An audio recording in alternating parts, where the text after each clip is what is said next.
It is go in Spain. Good start from Evan Byrne, but can Ka outpace him in the traction zone? Let's see. Looks like up the gears. Byrne has got the better start than Kaz. Look at that Ferrari gaining up a few places further behind. Byrne seems to have taken the lead, and look at that Ferrari. He's going to transfer third. Roke's already up into fourth, and Kari takes the lead right on the outside. Byrne is going to try to fight back here into turn 3. He's retaking the lead for now, but watch out for Lopez. He's getting a great run. He's going to go for it. Ka closes the door. Don't crash there. And thankfully they didn't, but Byrne leads. Look at the tight margin he's got to Ka. Yeah, indeed, he wasn't close at that time, but I noticed as well he's got 6 to 7 laps more fuel than what Lopez has, so that could be something quite interesting to keep an eye on there with George Rowe, as everybody makes their way down towards there. Oh, That'll just run into the back of Patel. Yeah, and I would not be surprised if that ends up being a time penalty for Miklos Gau as a result, and well, Griffiths just comes storming in. It wasn't like he left his braking late at all. He just came storming in for some odd reason. I wonder... So anyway, it's now coming out of the final corner. We will go as now Lopez is going to try and have a go again this time at Armar. Is he going to pull the move off this time, or is car going to stay firm like before? I think Lopez might have a bit of momentum, but it looks like he just tops out just before they get to the first corner. Unless Lopez can leave his braking. He's got him this time. Yes, he has indeed. No hesitation this time from Lopez. And finally, the two-time world champion is up into second place. Next target, Evan Byrne. He's running very light, so really, when you look at the start he has, we've got a yellow flag, and that's... Daring, that's a mechanical failure, you can tell with the red light on the top of the death panel. What sort of mechanical failure is it? It's a puncher. Indeed, so meanwhile, Roke's got a run here on Armar. The L's have now been lifted, so he is free to overtake down into turn 1. As now Roke on the inside of Armar. Can he get the move done into the first corner on the Mercedes driver? Danny inside, and he's done it. Roke up into third position, and now it's Perenan's turn to attack Car. At this point, he keeps hold of the place of their own. But yeah, I think that just kind of confirmed Yui's third. He's struggling with tyre wears. Meanwhile, Galloway gets it all wrong. And he spun it. Yeah, indeed. But he won't be happy with that mistake. It's a fast corner, but he's taken it a little too fast. Lost the car. And then completely lost the rear when he went off track. So lucky he didn't rejoin. Is that a mechanical failure? In fact, I just saw that somebody's got a mechanical failure. It's Mocho, but I think I'd seen that somebody else had a mechanical failure further at the front. Who else? See another, well, in fact, it doesn't say, but I thought I saw another red icon that was in front. But Mocho has an issue regardless, though, and well, that's a disaster for him. Yeah, indeed, and he wasn't planning on pitting anytime soon, so this has really thrown a spanner in the works. We'll have to wait and see, of course. Maybe Byrne opted in maybe for a shorter stint, or maybe it could be a one-stop for him as well. Sontag got problems! Engine failure, no, transmission problems, sorry, not engine failure. And it is two-terminal because he hasn't got the pit indicator on top, so it is going to be a retirement for Felix Sontag as well. That barrier decided to bounce him across there, but luckily it didn't flip the car. Car is coming in. He's in fact now into the pits. So Armar now then into the pits for Mercedes as we ride on board with the man he was fighting for before the pit stop, as he's on the back of Roman Quarg. So is Perinen going to jump Armar here, or is Car going to stay in front? Let's see, as Perinen's going to get a good run on his teammate Roman Quarg here, and it looks like, is he going to get the move done? Keep an eye on the right hand side though to see if there's a Mercedes there, and the car's still there. So Perinen has jumped Car, but he seems to be still struggling to get by on his teammate's first corner. But Perinen late on the brakes, and he gets the move done on his teammate. So not only has he jumped Car, but he's also got 2 cars in between because Kupok is also ahead of Car. Much fuel he puts in now then as the Argentine pulls into his box. Is obviously second on the road because of course Mercedes finished second in the constructors last season, as he puts on a fresh set of tyres and fuel. How much fuel? 17 laps, so he's gone for quite a short stint in fact. So that's a little bit interesting there. 5.3 seconds is the pit stop time for the Argentine. Let's see where he's going to emerge then after the pit stop as he goes trundling down pit lane now then, and just trying to see whereabouts Chris Chatfield is. I think Chatfield's just come out of the final corner, so Chatfield could actually be ahead of Lopez here after this pit stop. And I don't think so. Well, you say that, but here comes Chatfield now. They're going to go side by side. Okay, that was close. Make their way out of the chicane now then as Perinen comes around the final corner, gets into the slipstream now then of the Ferrari driver in front. He's going to go to the inside line of Chris Chatfield. This should be an easy move for Perinen, even if he doesn't get him in terms of straight line speed. He should be able to get him in terms of late braking, of course, due to the fresher tyres he's on. Danny inside, and that's the move done. So Perinen now up into 4th position, and I wonder if he's got enough pace perhaps to catch up to Lopez. I highly doubt it, but let's see. As in fact, hang on a minute, he's making a little bit of an error going through to the 4th corner. Track.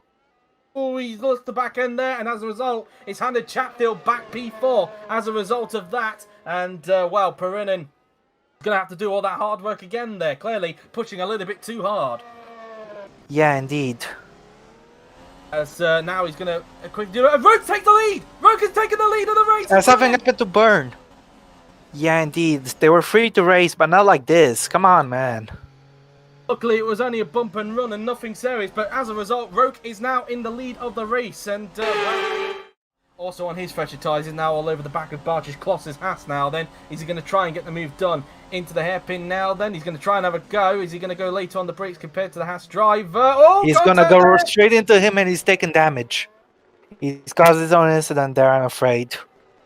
Yep, indeed. He didn't need to do this. He was on the fresher tyres. He could have easily have waited for the pit straight, but clearly impatience got in the way.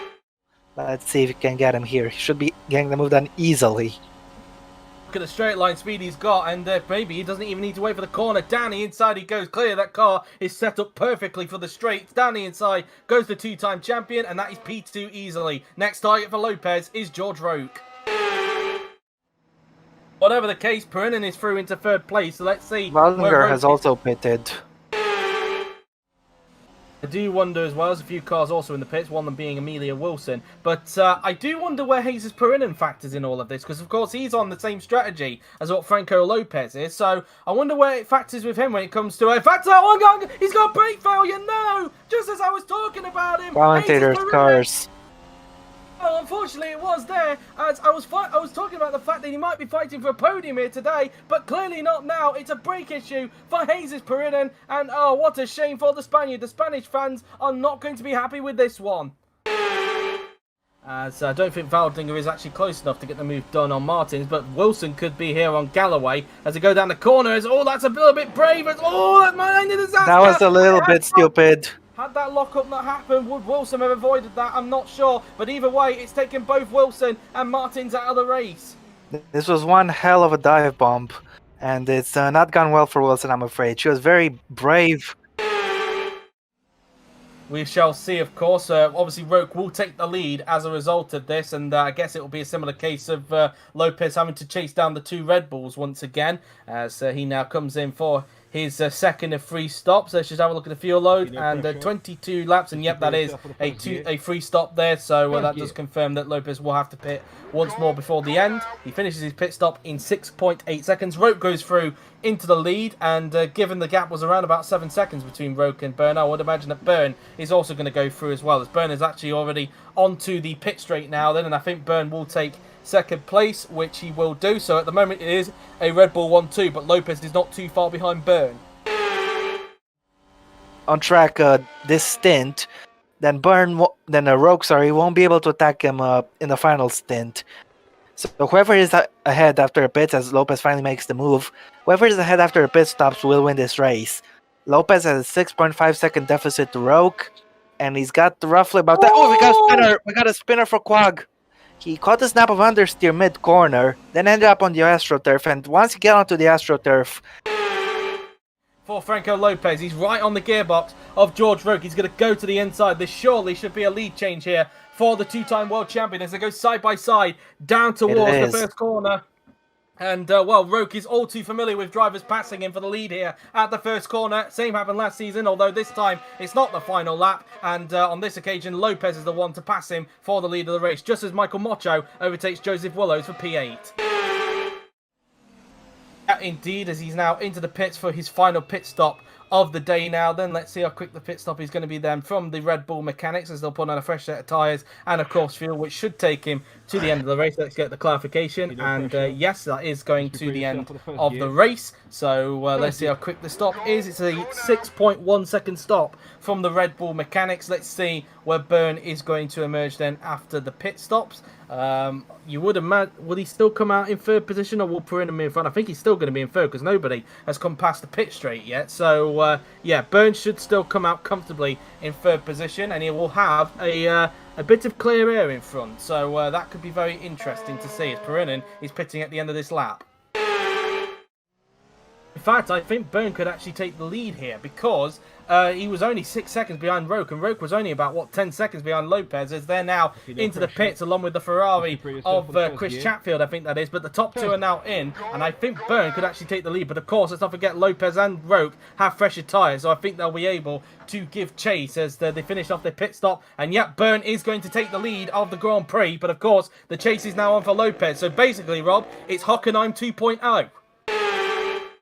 But this could be Byrne's reprieve, at least for a little while, as Lopez is going for the move, but Byrne has the slips from the Alpha. He should be able to hold on. Doesn't look like it though, because Lopez got the overlap into the first corner. Down the inside it goes, and Lopez takes the lead of the race. So Franco Lopez back in the lead of the Grand Prix, and well, you should imagine he'd be able to pull away as a result, as he now puts a lap on Bence Valdinger. Right in the slipstream of his teammate. He's going to go to the inside, surely. This is the move done for George Roque in the Red Bull as they go side by side down towards the first corner. This should be an easy move for very George easy. Roque down the inside, and Roque is up into second place. So that means that Lopez will actually be 4 points behind Byrne in the championship as opposed to 7 if he was able to hold on to that 7th place, as Q-Pop gets by on Quag there for 14th position. But that's P2 for Roque, and I think that's pretty much the top 3 secure as a result. Comes out of the chicane for the 66th and final time as he rounds the final corner, and after an amazing strategic race, it is going to be Franco Lopez who wins the Spanish Grand Prix here at Barcelona. He takes his 3rd win of the season, and he now moves up to 2nd in the championship and now finds himself 4 points behind Evan Byrne in the Drivers' Championship. Franco Lopez is the winner with George Roque in 2nd, Evan Byrne finishes in 3rd, with Jesus Purin in 4th, Armar Carr a disastrous day for him in 5th, with Chris Chatfield in 6th, Michael Mocho in 7th, Bartrish Class ensures a double points finish for Haas in 8th. Laura Chun makes it 7 out of 7 points finishes in 9th, with Joseph Willows completing the points in 10th position.